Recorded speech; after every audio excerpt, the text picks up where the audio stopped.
Welcome to 7 Investing Now, a show that teaches you how to take a long-term view on investing by better understanding what's happening in the market now. Good afternoon and welcome to the Friday edition. I had to think about what day it was. The Friday edition of 7 Investing Now. My name, of course, is Daniel Brooks Klein. I'm being joined by Maxx Chatsko. We are going to talk about what's wrong with Moderna, and we'll touch on the Johnson & Johnson news today. Apologies if I'm, Max, not 100% on my A game. As you know, I flew back from Las Vegas yesterday, and I'm not going to say, boy, are my arms tired. I flew back from Vegas yesterday, and my body clock is ridiculous, and my actual clock was off. I, for like an hour, could not get my watch to sync back to East Coast time. So apparently my Fitbit would prefer to be in Vegas. With that, how are you doing? How are things in Pittsburgh today, Max?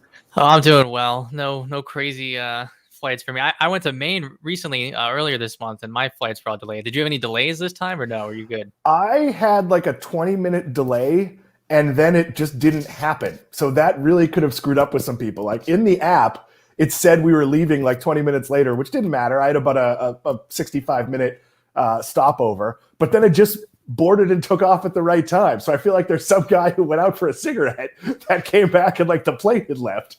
No, it's the normal in the pandemic, post-pandemic, whatever you want to call it, travel chaos where like everything has a stop.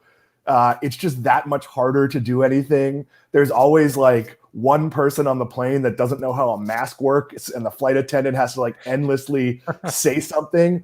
Or it used to be on Southwest, and we'll get to Moderna momentarily. It used to be that since the pandemic, they would just have 4 beverages and you would just say a number. They've expanded that to like 8 or 9, and they didn't number them. So like it takes them like way longer than it should to order. And you're not supposed to take your mask off, but like half of the people do. It's a mess. Yeah, flying. I like to fly. This is not a fun time to fly. But bad news for Moderna. And before we talk about this, Max, you have a theory about $100 billion valuations. Not even a theory. You've actually proved it out pretty well. But in the case of healthcare companies or biotech drug companies, whatever you want to call them, once you get to a $100 billion valuation, generally that's not good, right? Like there is no place to go after that but down. Yeah, we it came up, I think, with like members maybe or somewhere, and you know, a lot of people think like, well, the best companies, the biggest companies, they're the leaders of healthcare globally. Well, those are the places to put your money, right? Those must be good investments. They pay out dividends, they buy back stock, they're gobbling up all the innovative companies eventually, right? They're selling the most products, have the most revenue. And to me, that just, I've never seemed correct because I've been following this stuff for a while. And so I went and actually made a database. Every company every drug developer that's crossed a $100 billion market valuation. And then I tracked the performance of each company from the day it became a $100 billion company against the S&P 500. Only 2 have ever actually outperformed the S&P 500 in the long run. One of those is Johnson & Johnson, which we're going to talk about later. And the other is Novo Nordisk, although Novo Nordisk is currently trading about a 3 times more expensive valuation than any of its peers. So that's probably not very sustainable. It's kind of getting this bump. Novo Nordisk, if you're ever worried about insulin prices being too high, Novo Nordisk is who you should blame. The market's rewarding them right now, but it's probably not going to last. So most of those drug developers, look at that, pretty terrible performance. Merck underperformed the S&P 500 by over 500%. That's insanity.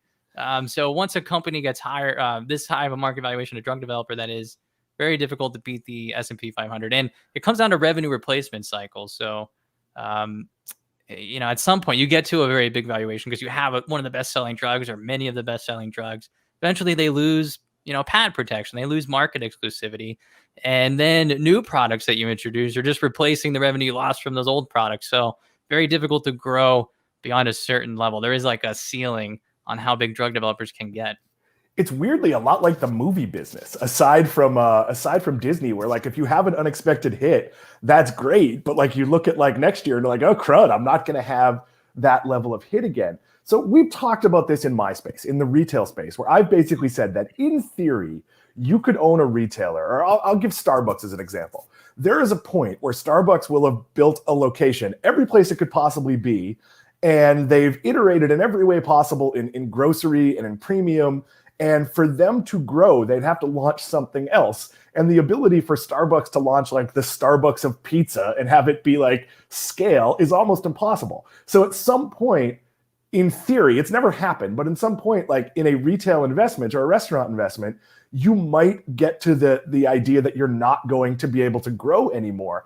Is there a point with you, Max? Like, is it 50 billion? Is it 75 billion? Where maybe it's time to get out? And we don't talk about selling a lot. And I know it's not a hard and fast number. And I promise we will get to your questions, starting to see a couple in the queue. But Max, go ahead. Yeah, I haven't actually pulled the data for below $100 billion market valuation. If you've invested in Johnson & Johnson for 40 years, then you should probably hold on to your shares. Your dividend payments alone are probably funding your private island. But, that's just why I stick to the smaller, newer, emerging companies. That's where most of your gains are made, right? As they come onto the scene, as they gain recognition, as they become de-risked. But to me, just investing in the largest companies isn't very attractive. For the same reason I just showed with the data set. Very difficult to grow once they hit that market valuation. So your future returns are going to be limited. And as we saw, very difficult to keep up with the S&P 500, which is now mostly driven by technology. It's just hard to keep up with software companies. They're capital light. They can grow very quickly. They can scale infinitely. Very, very, very difficult to outperform that as a very large drug developer. So Moderna has been, I don't know that the word is struggling, because obviously they had the COVID vaccines and now the COVID vaccine boosters. And I have a feeling that they're going to be pushing for COVID vaccine boosters or whatever you might call it. But that being said, and by the way, DC Comics, Booster Gold, we got to get him out there. One of my favorite characters, very underutilized, but they've revised down some of their projections. Tell me a little bit about what that looks like, Max. Yeah, so I kind of colored this today as talking about some of Moderna's woes. And there's 2 or 3 woes here that we want to talk about. So the first ones, they recently had to cut their expectations for the number of doses they'll deliver this year. And also, by extension, their expected revenue totals for full year 2021. Previously, Moderna was expecting 800 million to 1 billion doses delivered this year. Now that has been reduced to 700 million to 800 million doses. Still a lot of vaccine doses. Let me jump in, Max. Is that based on demand or production? I believe it's due to a combination of production and then supply agreements, because governments are buying these, right? They're not selling this to Daniel Klein hoarding 15 doses of Moderna in his basement. Oh, speak for yourself. I've got nothing but Moderna and my own proprietary danicillin, which has not gone well. But no, of course, neither of those things is true. I'm going to immediately trademark danicillin after the show. I'm allergic to penicillin, so I need to invent my own version of it. Me too. Well, now everybody knows how to kill us. Well, we'll have to cut that out. Revenue projections for Moderna also reduced, previously expecting $20 billion in revenue, now 15 billion to 18 billion. So a much steeper reduction than the dose deliveries would suggest. That's because the company is going to prioritize deliveries to namely Africa and developing nations where the price per dose is a little bit lower. So again, we just talked about this. Very difficult for companies that are this large to really outperform. And look, this isn't really a knock on Moderna. I mean, few companies ever generate any revenue in drug development, let alone $15 billion ever, let alone $15 billion in a year. So even coming at the low end of guidance is really spectacular for the company. And if you've been a long-term shareholder, awesome. But from here, it's going to be very difficult for the company to grow revenue.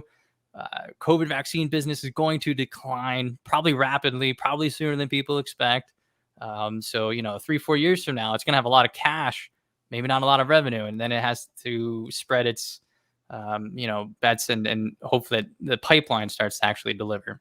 Max, they have other problems, and we'll get to those. We, of course, would love your questions and comments, but let me ask, can they buy their way out of this? Are there smaller companies with promising products that they should just be throwing money at? Because you kind of just need to find more hits to keep things going, right?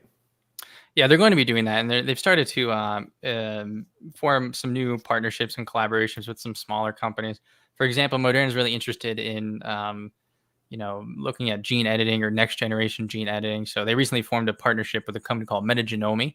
So it's like a next generation. They just discover a lot of different gene editing enzymes that can be used. So Moderna is interested in that. The reason that makes sense is that when you're delivering gene editing enzymes, you're not actually using the enzymes. You're delivering to cells the mRNA so that the cell will then make that enzyme and protein. It's actually a little safer. It means that the gene editor is not going to go off target as much. So it makes sense for Moderna, which is an expert in mRNA, to maybe, partner up with some of those. It's a good extension. But, those drug products are going to take a long time to develop, and definitely not going to be enough. Like one major gene editor product is not going to come close to matching the revenue from a coronavirus vaccine, right? So it's going to need many, many, many products to get on the market just to get back to $15 billion in annual sales in the future. I feel like we have the plot for a James Bond movie, because very clearly it would benefit Moderna to create the next pandemic. I don't want to give them that idea, but that is a little bit scary. They have other problems, though. They're also being sued by the NIH, that's the National Institutes of Health, a U.S. government agency, for ownership of their COVID-19 vaccine. That is not good. Why don't you explain what's going on there, Max? The optics here are terrible, right? I mean, people have, criticized Moderna for prioritizing profits, and you can argue, well, they need to make money, this, that, and the other thing. They're making a lot more money than they need, a great excess. And sure, they were very important in solving the pandemic, but, and again, it's not their fault. The government agreed to pay them certain prices, but man, now they're doing this. So the NIH had 3 scientists. The NIH and Moderna worked together early on, right, to develop a lot of these tools. And 3 scientists in particular from the NIH helped Moderna to settle on the sequence of the spike protein from the coronavirus that became the actual vaccine for Moderna. Moderna put NIH scientists on most of its patents, but then conspicuously left those 3 off this patent, which is the core patent for the entire technology platform for coronavirus vaccines. The NIH has been trying to work with it behind the scenes, saying, hey, look, give us credit, do this, because if the NIH has rights to the patent, then maybe the U.S. government can actually out-license this globally, or donate it to developing nations at a different cost. Moderna obviously has incentives to not do that, right? It doesn't want to give away the vaccine for free. So this has become a really not great optics. And so the NIH says, all right, we'll see you in court. Not good to go up against the U.S. government, A. B, everything Moderna said after this in an attempt to defend itself just makes it look really bad. It's really terrible. So this is not good optics to have, especially not when your revenue projections were just cut pretty dramatically in recent weeks. So things don't move quickly in court, though. Is this likely to end up being settled, because courts tend to take years? Though I guess the U.S. government could probably wait for its money. Yeah, that's a good point. I haven't really thought about that. I don't know how quickly this might move. Maybe it moves quicker due to what's involved and what's at stake. I'm sure it could then get appealed and appealed and appealed. But either way, I mean, this could threaten the future potential of Moderna's platform. And there's a lot of investors who think like, well, we're going to be selling coronavirus vaccines for the next decade. Well, maybe not, right? And if the U.S. government eventually gets rights to these, which it should, that probably tanks a lot of revenue projections for 2023, 4, 5, whatever it might be. So it still does impact the company, because the valuation is really kind of priced for perfection right now. And this has been pretty bad for Moderna stock, right? This has been trending the wrong way, and it doesn't sound like it's going to trend back in the other direction. Let's close on that note. Yeah, this is the third woe, our final closing woe for Moderna. It was priced for perfection just, this summer. On July 14th, it became the 16th drug developer to ever reach a $100 billion market valuation. I made some public comments. I said, hey, look, history suggests, returns are going to be limited from here. Within like 4 or 6 weeks or something, it like almost doubled again, right? The peak market valuation went to $195 billion. A lot of people called old Maxi here an idiot, but who has the last laugh? Because right now, Moderna shares are underperforming the S&P 500 by 15% since the day it crossed a $100 billion market valuation. So a lot of that, surge and to that peak market valuation was really based on momentum, right? It wasn't based on the underlying fundamentals. It wasn't based on the revenue projections. It's a lot of people thinking, just making the wrong conclusions about the company, or maybe just chasing momentum for quick money on trading. That's not what we do here at 7 Investing, of course, right? Long-term investing. So again, you have to be mindful of valuations. Be careful around drug developers. You're not investing in technology. You're investing in businesses. And there are limits to like what a company should be valued at. So since the peak, shares are down 53%. So definitely a good reminder to investors, be mindful of valuations. You just touched upon a trend we've seen a lot of. I talked about this with Steve earlier this week when it comes to cannabis stocks. Everyone heard the rumor, well, not the rumor, the truth that a Republican congressperson is going to introduce a bill to legalize marijuana, and every marijuana stock, every cannabis stock across the board skyrocketed. Well, here's the reality. A lot of those are going to be bad. Like, think of it this way.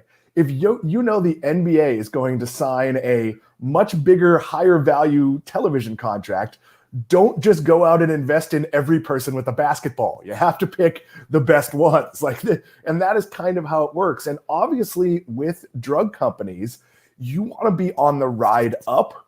It's not all that sustainable once you get there. But we are going to talk about next a company that has been sustainable. I'll give another word. I can see you chomping at the bit there, Max. But we are going to talk about Johnson & Johnson in a few minutes. But Max, I will let you respond to what I said there. Yeah, well, sticking with the cannabis stock example, remember years ago, I think it was when Canada was starting to deregulate. Remember what happened to all those valuations? I mean, Canopy Growth and Kronos Group. I mean, they were valued in like tens of billions of dollars, $10 billion. It was crazy. And so if you invested then, you're still down like 80%. So it doesn't make sense. People also in Canada didn't understand the nuance of it. There are very strict rules about how you can display cannabis. And in the US, it varies quite a bit. So I was just in Vegas. And if you go into Vegas, it's full on Candyland. Everything can have cool packaging. It can have, enticing displays. Can't be aimed at kids, but that's basically it. If you're here in Florida where there's medical only, everything is very drab, very basic. There are no candies or other fun things. It's just, so even if we have federal legalization, that might look a lot like cigarettes do, where, you basically have to hand a pack of cigarettes over with a person like yelling at you that you're going to die if you touch them. And that's certainly possible with this. So just be really careful. Don't, here's the reality. Even if you're trading the news, you don't know what that wave is going to look like. So when you're trading news that is just like artificially inflating something, it's not news of something actually good happening. You need to be really, really careful. Dago asked the questions. Dan, how did you come up with Worst Ideas 7? Worst Ideas is not a comment on my investing skills. Worst Ideas is from the title of my book, Worst Ideas Ever. It is a very funny book. It goes in and out of stock on Amazon. You can buy a Kindle copy if you like. They don't send me any money when you do that. That's how the publishing industry works. They pay you very little and then don't send you any more. But I am very proud of the book. And the 7 is, of course, because we are 7 investing. I was trying to get him to use 7 in front of Worst Ideas. So it'd be 7 worst ideas. And then I thought he could play off that on Twitter, but he didn't like the idea. Yeah, that felt like I'd be dissing our own picks. And what are our picks? Every month on the first of the month, we release, each one of us, our highest conviction stock pick for the month. We do a big write-up with that. We do a massive video where we all can push back. We can ask questions of each other. We had one this month that was absolutely heated. And when I say heated, I mean it in a positive and supportive way. We all like each other and get along. Makes it actually easier to ask hard questions when you have that sort of underlying support and trust in each other. How do you become a member? This is really easy. You go to 7investing.com/subscribe. Once you are there, you'll be asked all the normal information, your name and your email address. And then we will ask you to give us either $49 a month, American dollars, or $399 a year. That is an incredible deal. That's like 3-point-something free months. It's probably more than that. I'm not great at math. If you are a student, we have an $84 a month, a year, not a month, $84 a year student subscription. In theory, you should be able to sign up for that with your student email. If it doesn't work, send an email to info@7investing, or if you'd like to buy a holiday gift of a regular subscription or a student subscription, Steve Symington will take very nice care of you. If he does not, hit me up on Twitter and I'll give you Steve's home address and you can go visit him in Montana. I will not do that. That is absolutely a joke. Max, we are going to seg a little bit. We woke up this morning. It seems to be the new trend for old school companies we haven't thought about in a really long time to break up into pieces. We saw GE doing it. And I only ever think of GE because I grew up in a GE community. I grew up in Swampscott, Mass, and Lynn, Mass has a very large General Electric plant. So I've always sort of been aware of them as a major employer. But this morning it's Johnson & Johnson, and they are not splitting into two companies, one called Johnson and the other called Johnson. One of them is going to carry the Johnson & Johnson name. They haven't said what the other one would be called. But Max, why don't you give us an overview of what's happening here and sort of the why? Yeah, it's interesting, right? We saw this from General Electric recently, and I think that's a good move. And ironically, by being so far behind, General Electric's actually ahead because now it's one of the first companies to announce this, and it seems like everybody else is piling on. Johnson & Johnson splitting up. I think Toshiba, right? We were talking about this morning, Dan. That's another one I hadn't. Who knew there was still a Toshiba? They're going to split up DVD players and VCRs, I think, is the rumor. So that's a good split for them. Johnson & Johnson, though, is splitting up into two different businesses. One's going to separate its personal care portfolio. So like Listerine mouthwash and shampoos and all those things, no tear shampoos. That's still Johnson & Johnson. That's it is. And Band-Aids and yeah. Here's the thing. It's basically one's a consumer products business that's very, very stable. The other one is a emerging, medicine business that has all the problems we talked about earlier, right? Yes, sort of. So, right, personal care business will be one. Johnson & Johnson will retain the medical devices and then all of the drug products. So, there's a lot of articles saying, well, the higher risk drug product business. And, well, yeah, it's all relative. Like, I suppose developing drug candidates is riskier than making shampoo and Band-Aids, right? But, I mean, this is Johnson & Johnson. This is the largest drug developer in the world. Even when it separates, it's going to have the most revenue of any drug developer. So Johnson & Johnson knows what it's doing. It's also been the only one that's outperformed the S&P 500 since crossing a $100 billion market valuation. So be careful when you read those headlines saying it's riskier. It is, but it's Johnson & Johnson risky. It's not tiny little startup that Max started in his basement risky, right? So important to note the distinctions there. Yeah, and Max, be very careful. I've seen a lot of superhero movies. The villain often gets created by experimenting in their basement. So the hero, it's always accidental. The villain, it's always that they push something too far. Do we think this is a good idea? I mean, these businesses have become very, very different. So but it's not like there aren't a lot of companies out there that own very, very different businesses. Is this just the new trend, or is this something you see as a positive? Yeah, I mean, spinoffs and splitting into two or three is, a way to unlock shareholder value. That's how it's built up anyway. Well, there was another one, Dow DuPont years ago. Remember, they joined forces and then split off into three different pieces. And now some of those are splitting off into smaller pieces. So it's always built and sold as this way to unlock shareholder value. And I think when it works, that can absolutely be the case. So I think this is a smart move for Johnson & Johnson. Maybe, as a standalone company, a personal care business could maybe, direct resources more efficiently, focus on the right growth initiatives. Who knows? Maybe Johnson & Johnson wasn't paying enough attention to it or kept it on a short leash because it was way more interested in its drug business. But even though I think it's a good move, it's still relative. Personal care businesses have been struggling a lot in recent years. Look at Procter & Gamble, for example, right? Another one.